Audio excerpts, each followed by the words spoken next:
All right, Tim. Thanks very much for joining me tonight. I appreciate you making the time to do that. Can you tell us a little bit about yourself first, and maybe go into the first experience that you had when you were in high school? Well, yeah. I guess might as well start. I'm 55. I was in military intel. When I was in the military, I've worked security, and then I got ill with cancer, and I haven't been doing anything but trying to survive. And so anyway, here I am. The first incident that I've had was when I was in high school, like you said, and it happened southwest of Lincoln, Missouri. And we went to a place that they called Gray Ford, and we was camping down there, and it was myself, my dad, my neighbor. His son was there, but I honestly don't remember him going with us that day in the boat. And but anyway, we went up the river and had been fishing there, I don't know, probably an hour and a half, something like that, maybe a little longer. So this was during the morning or evening, or? No, this was in the afternoon, and it wasn't that terrible long, you know, before dusk and everything like that. Yeah. But we had been there for a while. I take it was summertime? It was summertime, okay. And anyway, where we was at, I was actually facing the way we had come in from in the boat, and the bank on my left-hand side where this happened was someplace around 5 to 6 foot above where I was sitting in the boat. So anyway, in other words, we couldn't see what was actually going on up on the bank. But we end up hearing heavy breathing, deep grunt, you know, like type of things going on, and then the timber limbs being busted, and just like things picked up, thrown, and different deals like that. A little later on, all of a sudden, it sounded like something had hit something, you know, like a thud or a smack or something like that. And then we end up hearing what sounded like a hog grunting, or not grunting, but squealing. And then it sounded like whatever this thing was picked something up and just started walking with very heavy steps. Instead of around something, just through it. Wow. And it was really scary. And all three of us was armed. We always carried pistols anytime that we went, you know, for snakes and that sort of stuff. But yeah, my neighbor said something about that. Sounded like a hong-de-gong to him. A hong-de-dong. Yeah, a hong-de-gong. Hong-de-dong. I've never heard that term before. Well, I guess that's what we would call Bigfoot and or Momo here in Missouri. You know, it's that critter, that the booger man type thing, you know? Yeah, I guess so. Yeah. So, do you remember roughly, or can you guesstimate, because you were down on the water and the bank was 5 or 6 feet above you. Yeah. How far away would you guesstimate that this racket was taking place? I would say anywhere from 50 to 75 yards. Wow. And did you guys, your dad and your neighbor, pack it in after that? Oh my gosh, yes, definitely. Yeah, it was going on. I don't think I want to go up there and see that. And the other one says, I don't think I do either. And yeah, there goes the boat motor. We're heading out of there. Yeah. So, well then, Tell us a little bit about the discussion afterwards with your dad and your neighbor about what that might have been. Well, the only thing that, they're reasonable guys, and the only thing that they could figure out was possibly if it was a bull. That's the only thing that they could figure that could, make that kind of a ruckus. Yeah. Were there cattle ranches in the area or cattle being raised in the area? No, not in that area at all. No, there was, fields just on the outside of the timber there. There was fields of beans and stuff like that had been planted. Yeah. Soybeans and all that sort of stuff. Yeah. So to this day, you really don't know what that was, huh? Just other than it was definitely a large animal. It was definitely that, and like I said, it was tearing up the timber. Wow. And it sounded like it was just snapping branches and limbs, and I don't know. It was really strange. That's what I can tell you. That's amazing. So this is when you were in high school. You were maybe 15 or 16. You were a junior, you said, in high school? Exactly. Yeah, and how much time passed before you had another experience? Well, I'm 55 now, and last year. Okay. Last year was when I had some things happen. There again, all but one of them I can't prove. And the only reason I can prove the one is, well, we'll get to that later. And you'll understand why I proved it to myself anyway. Okay. But the very next thing that happened, I went fishing down below the house here. The Palm de Terre River runs down through here. So now, how far from the first experience that you had as a high school kid to the experience that you had last year in 2012, are they in the same general area, or? Basically, I am, let's see, probably maybe an hour, 15, hour 20 drive south from where we was before. Okay. And you say you were fishing? Were you fishing the same river or tributary, or? No, actually, that first thing that happened when I was in high school, that was on what they used to call Gray Fort. And that is all underwater now, and that is Truman Lake. Oh, I see. Okay. And anyway, then I've moved south of there, like I said, about an hour and a half. And down below the house here is the Palm de Terre River. And I was sitting there, and I got there, well, before dark, I guess, and got all set up and was fishing. I sat there till, I don't know, probably someplace in between 1 to 3 o'clock in the morning. And there hadn't been any cars going by, and the reason for that is that the bridge had been closed. And they have rebuilt that bridge since. Mm-hmm. And anyway, there was no one going across or anything like that.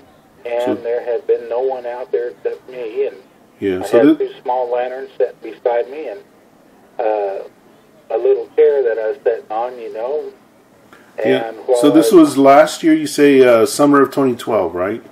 Yeah. Okay. And actually, I had 2 different instances last summer. And there again, now these I can't prove, but on this first one, I was sitting there, and like I said, it was late, I was getting ready to go home because it was, well, it was late, and I hadn't really been doing very good at all. But I just, was glad to get out. And so while I'm sitting there, about 20 yards behind me, there's, a kind of a ditch, and then on the other side of that ditch is a fence line and an open field back in there. But there's also, some timber and brush and stuff like that. Well, I'm sitting here fishing, and all of a sudden I start hearing something just to the left of me, and it's pebbles being thrown. And being thrown from behind. At you, or at the boat, or at the water? No, like I said, I was just sitting on the bank there, and they wasn't big pebbles or nothing, or big rocks or anything. It was just pebbles, and it was hitting the gravel that was beside me, and making little noises where it hit, and so naturally, I look around and I don't see anything, and then I'm sitting there a little bit later, and I go back to fishing and everything like that, and then all of a sudden there's some more that hit on the other side of it, to the right. On the other side of you? Mm-hmm. And there again, they had come from behind. So, naturally I tried to see if I can see anything back there, and I don't see a thing, but I hadn't seen anybody there, hadn't heard anybody there, no cars was visible or anything like that, and I really don't know what someone would have been walking around, at 1 to 3 o'clock in the morning in the high grass, in the sun, Yeah. and throwing rocks. Did you hear any foot travel through there? Any, like somebody may have been walking or anything like that while that was going on? At that particular time, I don't remember. I don't remember hearing foot travel. Not then. Yeah. I really don't.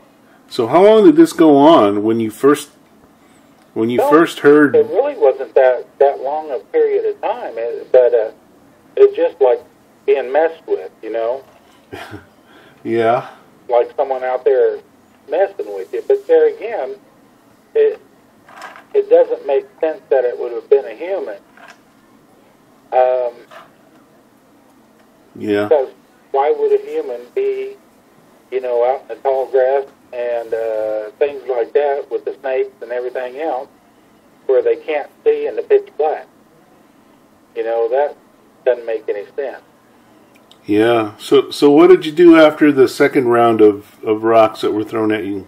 Well, actually, about that time, I figured I'm not wanted here, so I actually got up and just back to the house. Yeah, so you packed up and left. I did. Yeah. Was that the only... I'm sure that wasn't the only time you've been fishing out there, but was that the only time you experienced that while you were fishing off the bank like that, is having rocks thrown at you? Off the bank, yeah. The very next time, I have a canoe, and I took it out. And this was last year, right? Following the rock throwing? This is all last year. Okay. And anyway, I took my boat down, and like I said, I'd been sick, and I hadn't got a lot of exercise, and I wanted to do this for some exercise, and just to get out again. And so anyway, I put into the water there, and it's real shallow down in that area, and I started paddling upriver.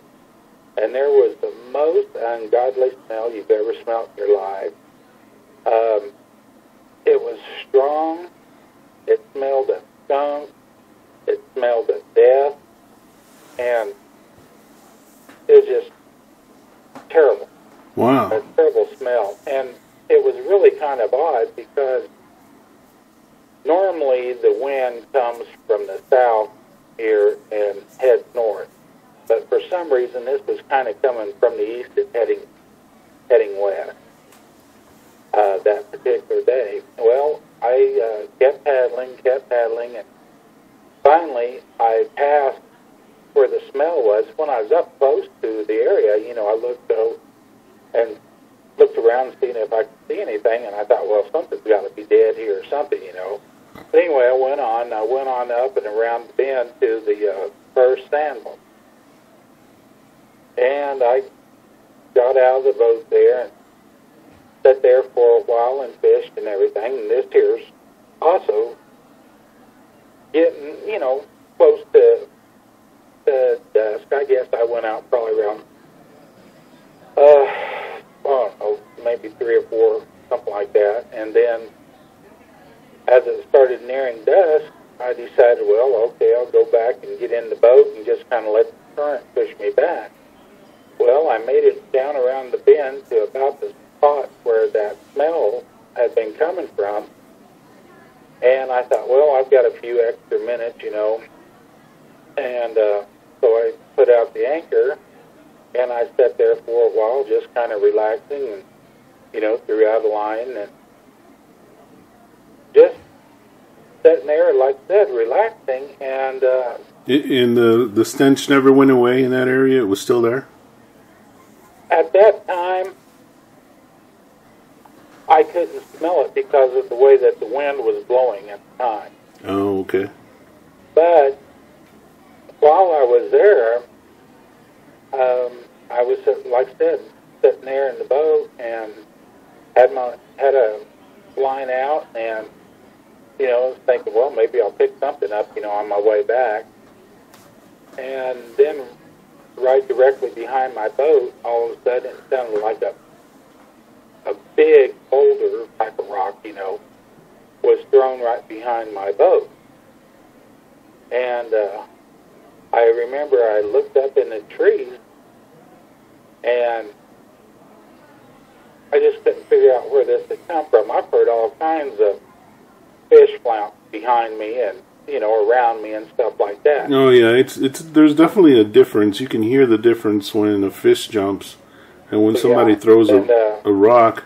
So let me ask you this. When you're sitting there, the water level then, is the bank, high above the water level, or is it pretty close to even with the water level? Do you remember? On one side is kind of a bluff, which is on the opposite side that the smell was coming from. But there again, the water level was way below the bank. Okay, so you couldn't really see up on the bank, just the trees?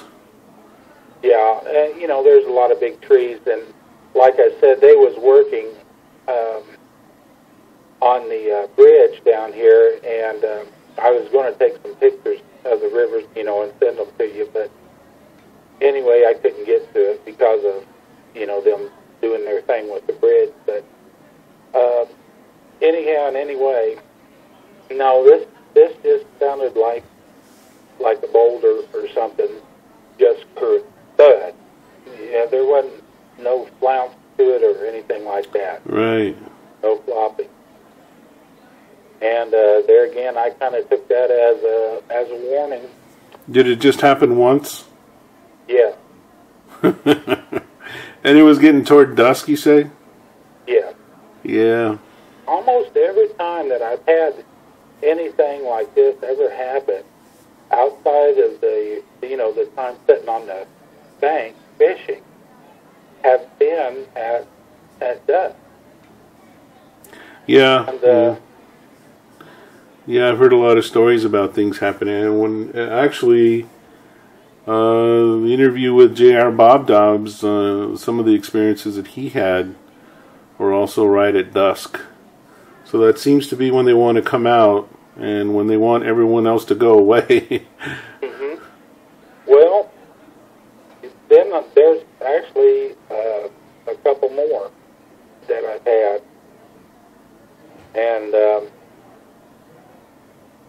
And there again, on that one, I cannot prove it. I can't prove that was what it was, and there again, there's no one up around that area. I was the only one up there. And so during the time that you you experienced the rock being thrown behind your canoe. Mm-hmm. The stench that you were feeling or that you were smelling early on, was that still present or not as strong? Or as I went back, I don't remember. I don't remember the smell being. Yeah. I really don't. But like I said, that was an oddity type thing too, and that's why I started looking up in the trees. I thought, for the size of whatever that hit behind the boat, that's kind of like, it sounded like if you'd have took a shot put or something and let it hit the water. I mean, that's really what it sounded like. So at that point, I imagine you brought the anchor up and went on your way? Oh, yeah. My mama raised no fool. No, very seriously. Yeah, there again, I don't know, and I decided, yes, it was probably the smartest thing to do was to get out there, because it seemed to me like if it was what I thought it could be, that it was a warning, like, yeah, maybe you ought to leave. Yeah. And but anyway, so I did. Yeah. So how long was it then before you had the next experience, from the time that you had that rock throwing behind your canoe? That would have been, I guess, at the beginning of bow season here. Well, actually, had to have been in October. And I was hunting over by Stock. And there again, as I told you, I've been real sick, and I go at a real slow pace these days. And anyway, I'd been, I don't know, maybe 150 yards back on this property, and there again, it started getting dusk, so I came out to the edge of the field, thinking that maybe a deer may come out into the edge and stuff like that, right before the end of shooting light. Yeah. And I was sitting there, and nothing did happen. So tell us, describe the landscape a little bit. It's very wooded. There's where I was hunting is only 31 acres. There's ditches that run through it. There's a creek that runs through it on the front side. That's a good-sized creek, probably, I don't know, 20, 25 foot across, something like that, and has water in it normally year-round. At the back side, there's a deep dip that runs through there, and then on the back side of that is a timbered hillside, and a lot of high grasses on the left, and power lines run through it. No, yeah, that's interesting. And anyway, as I was coming out of the timber, here you can, if you have a CCW permit, you can carry a firearm now during bow season.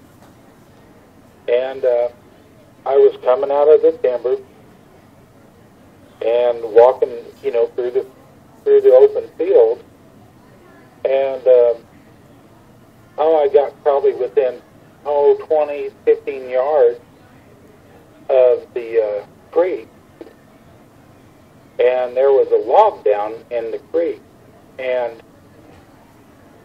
as I was coming closer, something jumped off of this log into the water. It made it's like it's charging me.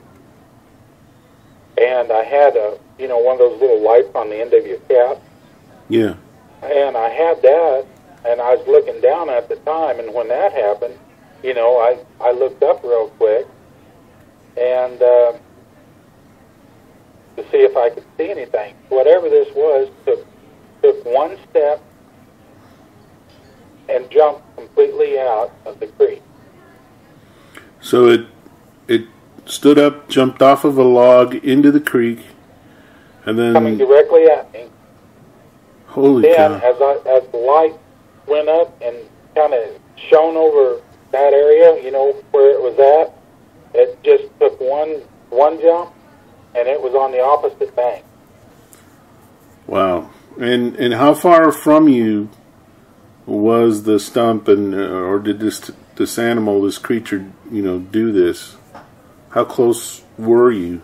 I imagine at that time I was probably, like I said, between 20 and 15 yards, I guess, someplace. Wow, it's awfully close. Area. That is really close. And there again, that was a real spooky deal, and because of the simple fact, the roadway there, you have to go right beside where that jumped across back on the other side. Yeah. You have to go down, unless you want to get totally soaked. You got to take a left, cross at the low part, and then go right back towards where that had jumped across that. Yeah. And I did that, and then I walked right up the little roadway there, and my truck was just on the other side of that. Probably, I don't know, I'd say that I end up walking within 5 yards of this large cedar tree. And this cedar tree plays a good prominent part in this, because as I got up to my truck, I had all this equipment on. After that, I pulled out my pistol too. And anyway, I'd had all this equipment on, and I unlocked my truck and everything, got everything off, and I had a mag light, a big mag light, in my truck. Yeah. And I took that light out, and I shone it back by this cedar tree where that, you know, whatever this was that jumped out. And I had two red eyes staring back at me. So, well, let me take you back to when you saw this thing jump off the log into the creek and then to the other side in sort of one leap. What do you remember about the shape? Because you say it was already getting dark, right? So visibility wasn't... No, actually, see, there again, that's one of them deals I can't prove, because I did not see the shape. What I heard was that log that had fallen over and that was in the water, I heard something jump off of that into the creek, coming directly at me. Then my light hit it, and it turned around, took one jump, and was out of the creek on dry land. In one jump. So when you shone your light at it, then what could you make out? Now when my light hit it, you saying that after I got back to the truck? Yes. The only thing I could make out there was the two red eyes. Just two red eyes, and it was eye shine? Pardon me? It was eye shine reflecting back at you? Absolutely, and is just a blood red. Yeah, and how far above the ground or off the ground would you say those eyes were? You know, were they down toward the ground, like maybe it was leaning or lying down, or was it a smaller animal, or was it up higher? Well, actually, there's a little rise right there, and I would say whatever it was got down, you know, toward the ground. Yeah. Yeah, and the odd part of this is, first off, I've never seen anything with eye shine blood red like that.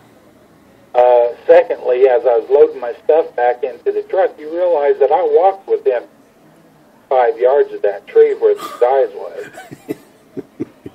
And anyway, as I was loading my stuff into the truck, I started hearing steps, you know, coming from like where that tree was and moving my direction. And I thought it was a good time to get out of there then, too. Wow. So it was walking in your direction. Oh, that's crazy. But along the creek. Yeah. We're in the creek bottom, I should say again. Yeah. Now, I went back and looked. I never found a thing, never found any sign. How far or how long after that happened did you go back to look? Was it within, you know, the next day, next morning, a couple days, a week? Oh, it's probably, I'd say, probably a week or so.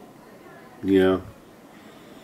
That's amazing. So when you shine the light on this thing and you saw the two red eyes, was there anything else you could make out about it, or were the eyes just kind of reflecting so brightly that you couldn't really make anything else out? I really could not make anything out, Dick. Like I said, the cedars, you know, the limbs was all hanging down there, and it's like whatever this thing was, it was just laying down under the ground, just watching. That, you know, laying on the ground watching. Yeah. Well, that's amazing. But it was just, you know, heck, I had wondered about that. You know, we had conservation says we don't have mountain lions, you know, but I always wondered, does a mountain lion have red eyeshine? Or if not, what does? And I don't know. You know, I don't know either. I know I read somewhere that there are animals that do have red eyeshine,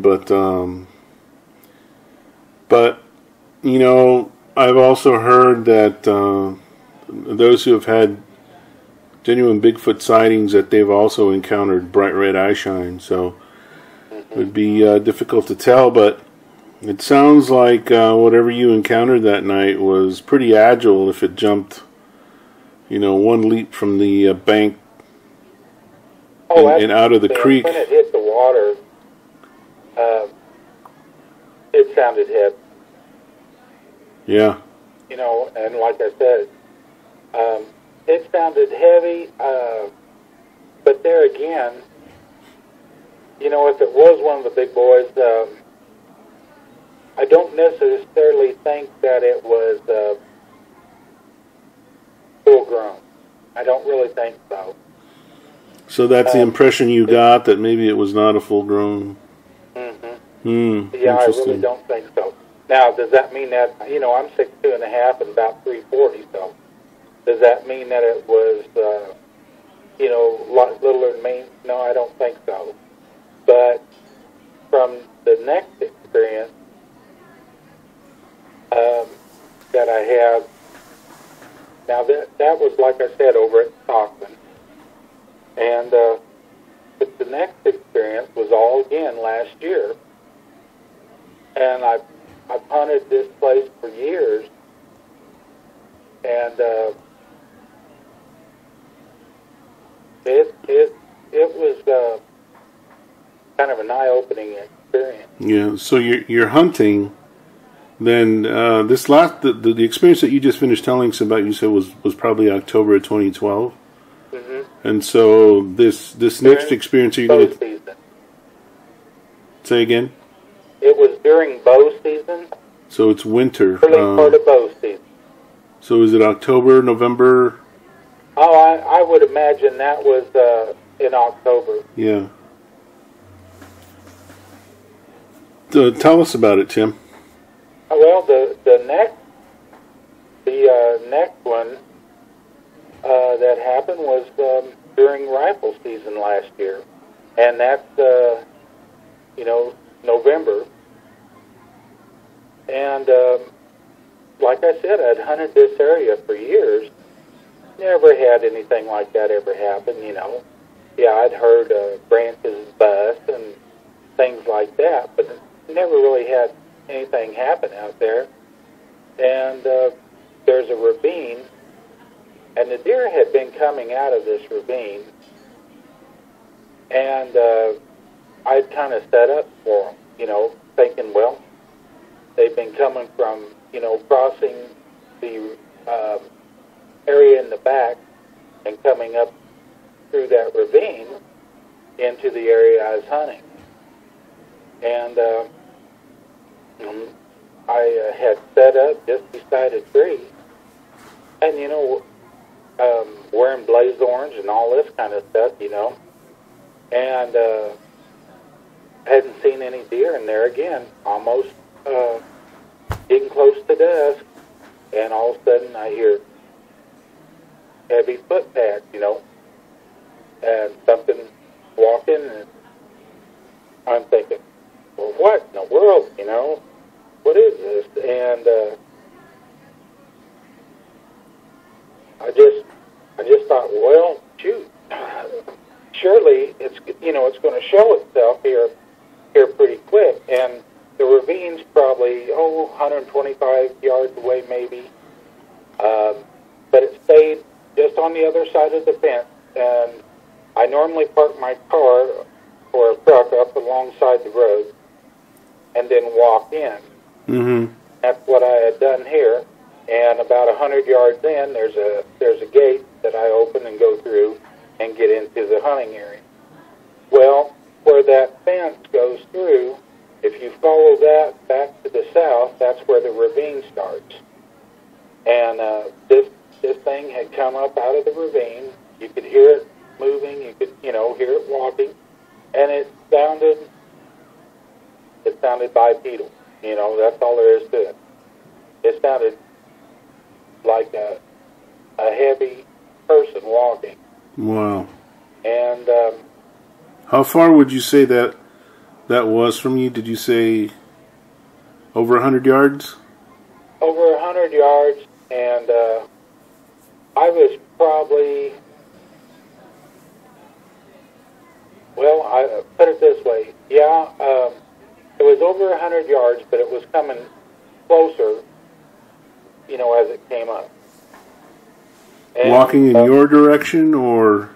Well, it was kind of coming my direction, but as it got even with me, you know, then I didn't see nothing. And I thought, well, now I should see something, you know, by now. So you're only hearing it, right? You're yeah, not I had seeing been it. hearing it the whole time as it come out of the bottom of the ravine up, and it was apparently just on the other side of the fence line, back through there. And that, as you get on the other side of the fence line, it starts to go downhill. And then actually there's a house there. Down past the hill there, probably another, 150, 200 yards. There's a house over there. And this thing kept on coming, and the closer that you got to the fence, there was tall grasses. And I'm talking, you know, probably 4.5 foot tall, something like that. Uh-huh. And anyway, I kept expecting to see something, you know, either jump the fence or whatever. But I was looking back in the direction that I came, you know, where the gate is. And it was really odd because where I had walked through the gate, all of a sudden I seen those grasses splitting. And, you know, splitting apart, something was moving in and through it. And I thought, boy, that's odd. And as I was, you know, I had my rifle ready and everything. And as I was looking that direction, I seen that movement, and so I got ready. You know, I put the rifle up, and I was looking over the top of the scope, and all of a sudden I seen something still on the inside edge of those grasses, but I seen something that looked really odd, and I put my eye to the scope, and that's when I seen Big Boy looking my direction, and through your scope. So, give us a description then of exactly what you saw in your scope when you looked that direction. What I saw, I could make out the nose perfectly. The eye socket was, the face was a gray. The head was, I don't know, huge compared to but the eye socket was really dark, and it was like it had it. I could see the nose, and then I seen a long distance between the nose and like the mouth. Didn't see the mouth real well, but yeah, it was definitely. That's interesting. So what? You say the skin was gray. What color was the hair? Could you tell? The hair looked black. Black. That's all I can say. Yeah. You know, because those grasses are brown, the hair itself looked black, like the hair on the head. Right. Right. And now the eyes, I couldn't make them out. Like I said, they was just real, like if they was real deep set or something. I could not make out the eyes. But I don't know, I really felt good about that experience. Because when I seen it, I thought, oh my God, I've actually seen one of them. And I remember saying, "See," you know, to myself, and that was really awesome. Yeah, I think I would have had a tough time keeping my composure if that happened to me, honestly. Well, there again, so once I seen, it was really weird because when I had the scope on it, I think it knew exactly what I was doing. And it was almost like it had a grimace on its face, like, "Oh, crud, you know, I'm busted." And then I decided, well, he knows I'm here because he's looking right at me, you know. So I'm going to let him off. And so what I did, I just moved my rifle back to the right, away from him. Yeah. And I'm thinking, well, okay, he'll get up and, you know, no harm, no foul. Yeah. And leave the area. And there again, you know, just a short time later, it was dark, or getting dark, and time for me to get out of the woods. And so I stood up, and as I stood up, the only way I know to say it is I got zapped. You got what? Got zapped. I started had a headache, feeling very nauseated, almost felt like I couldn't move. And oh, that's interesting. So, do you think? Well, let me go back to when you sighted when you sighted this thing in your scope. What was it doing as you were looking at it in your scope? Was it still walking towards you? Had it stopped? No, it had stopped. It had stopped. Was it standing? No. It was down. It was like when I first heard it, I would say that it was walking, you know, upright. Right. But as it got near to where I'd walked through, I'm sure it got on all fours. And then as it came towards the fence there at the edge of the grass, because that's where that grass goes, is right along that edge of the fence. And as it approached that fence line, it was down, and it was down low. Got it. And anyway, so the only thing you could make out in the scope was pretty much it's just its head and its face, not like torso or chest, arms, or anything like that. Well, I'll tell you, no, it was mostly just the face, the head, and stuff like that. And like I said, the nose was definitely the most prominent thing that was showing in the scope. The mouth you could see, the eyes you couldn't make out, but the head itself was huge. Yeah. So what would you say was the most human feature about this thing? Well, I'll tell you, from what I saw, it damn sure didn't look like a monkey. And the nose looked human. That's all there is to it. The mouth looked human. Yeah. The coloration wasn't right, you know. I mean,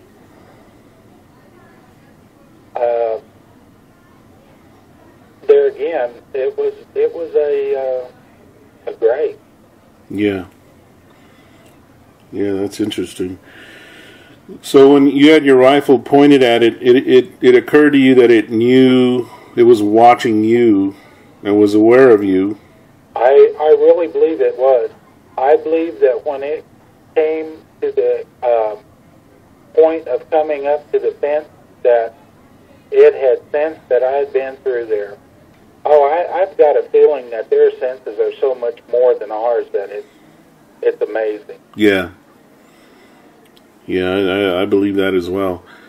So then you decided you would put your rifle or lower your rifle and then start to make your way out, and you said you started to feel sick, huh? I sure did. Tell us a little bit about what you were feeling. Well, like I said, head hurt, dizziness, like heart pounding type of thing, hard to breathe.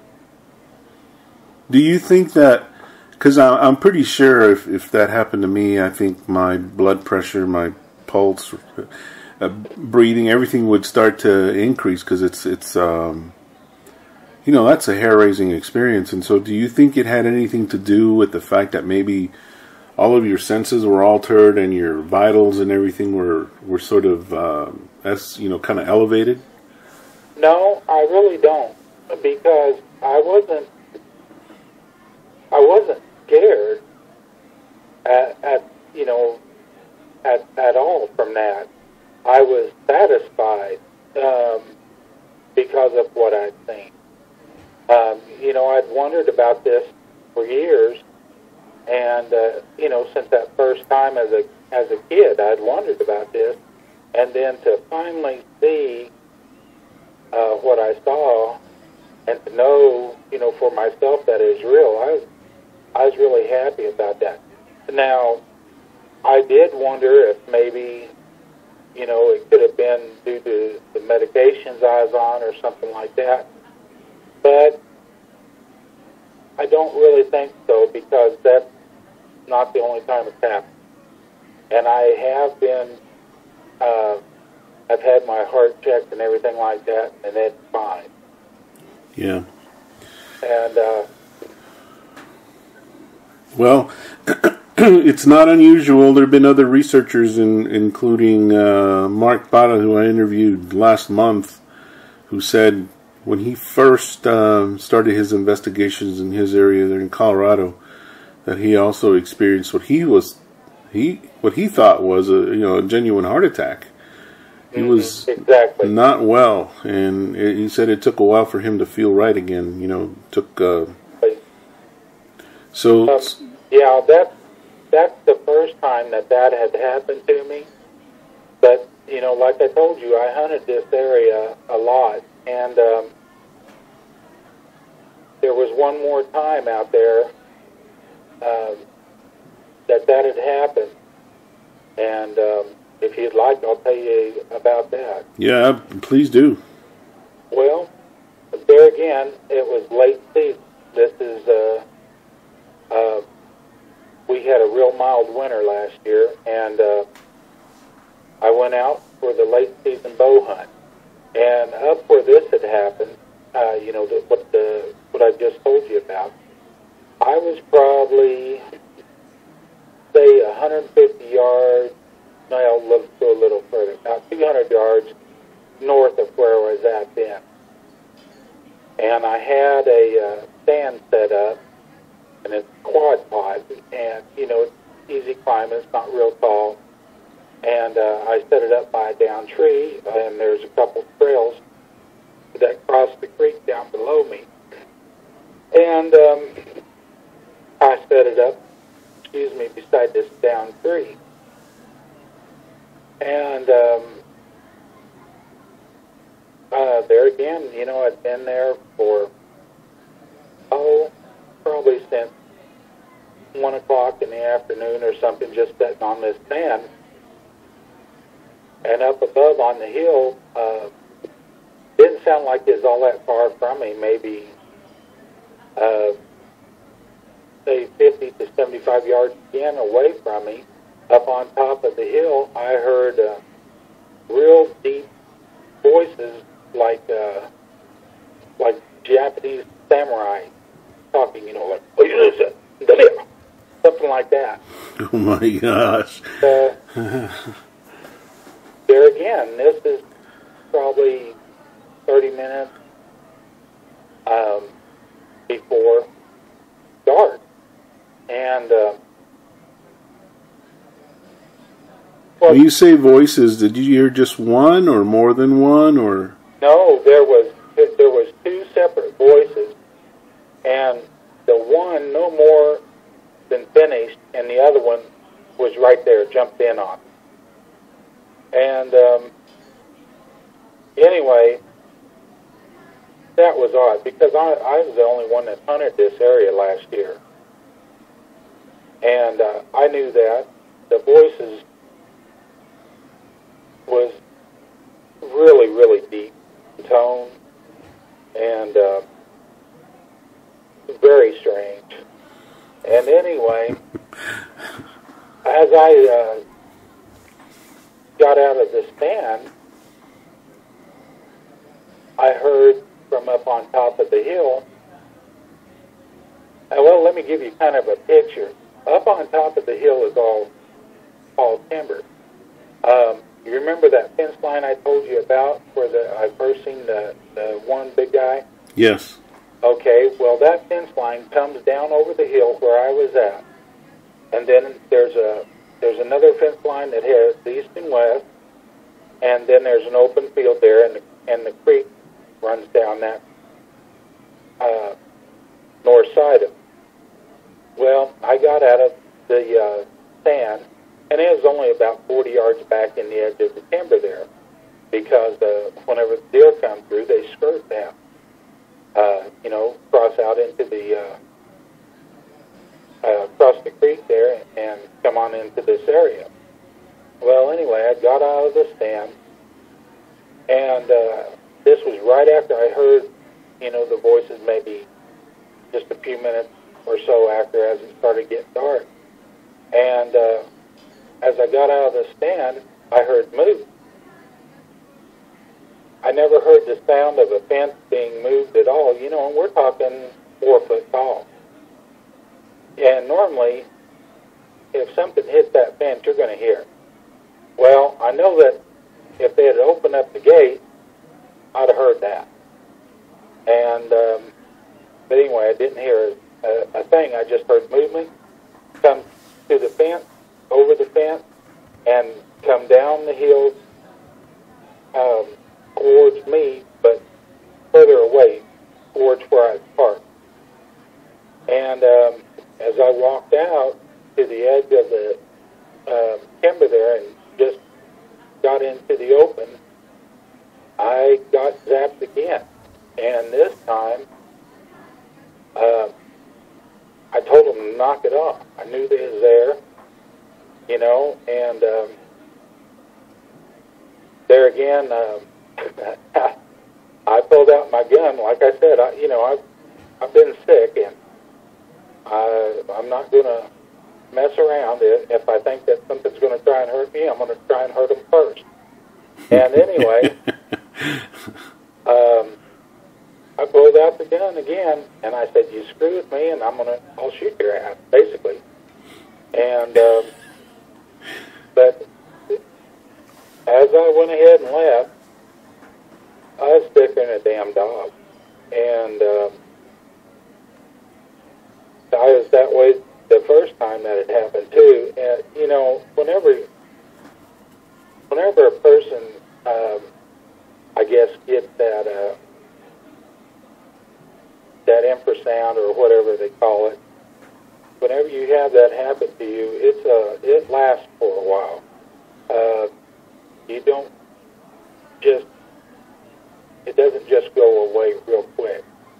Yeah, that was Mark's experience as well, although other researchers have said that as they move away from the area that it does start to get better. But yeah, I guess everyone's a little different. But yeah, that's amazing. And infrasound is just a theory. Mark has a different theory about, or a little bit different theory about that I'd like to talk to him about one day. But it seems to be, you know, a phenomenon whenever somebody gets close to these things that they start to feel that sickness. Yeah, and I never did see them. You know, only thing like I said, I just heard those like the Japanese samurai voices, really low, deep voices. Wow. They was speaking in a language. I have a different outlook on Bigfoot. I really believe the American Indian, you know, from years gone by, said that they actually traded with them. And I believe that because I believe that, you know, that they are definitely more human than a lot of people want to believe. Yeah, I would like to think so as well. Yeah, I would like to think that that they would be approachable, maybe at some point. Well, like I said, if I was in the condition, you know, without my illness and everything, if I was in a better condition, I'd love to do some research of my own, but really I don't feel that that's an option for me. And I have no idea why these guys would be here outside of the deer populations where this took place are real good. We had a mild winter, and I don't know. But, yeah, I've actually done some research trying to find someone or an organization, you know, that has some researchers, and, yeah, I'd be to show them where these things happened. Right. In fact, I'd like for our listeners to know that's kind of how we got in touch, or how I got in touch with Tim, is he reached out to me via YouTube and told me about his story and was hoping to be able to find someone in the Missouri area that could research these areas where he's had these experiences. So I'd like to put that out to our listeners. If there's anybody listening that knows of someone or is willing or capable of doing some research in that area, please reach out to Tim or myself. Yeah, that'd be great. It really would, because I think there's a lot to be learned from, you know, what's going on here. Like Absolutely. I said, I can't prove that the one that I actually physically seen was, you know, these other things, they could have been something different. I don't know. But that one that I definitely seen through my rifle scope, there's no doubt in my mind what it was. Yeah. Well, definitely the experiences that you had leading up to that and then after that seemed to correlate, you know, with that sighting. Well, I think another reason why that I end up with so many is I may be a piss poor shot, But apparently, I'm a good hunter because I am very slow and steady. Yeah. As I move through the woods, stuff like that. And anyway, I really do. I don't go in, making a lot of noise. I go in quiet. I get to where I'm at. I'm not talking. I'm not playing on games or nothing, while I'm in the woods. Or if I'm in the canoe or something like that, I make very little noise. It's just me and myself and I, And Yeah. Yeah, I think that's definitely key.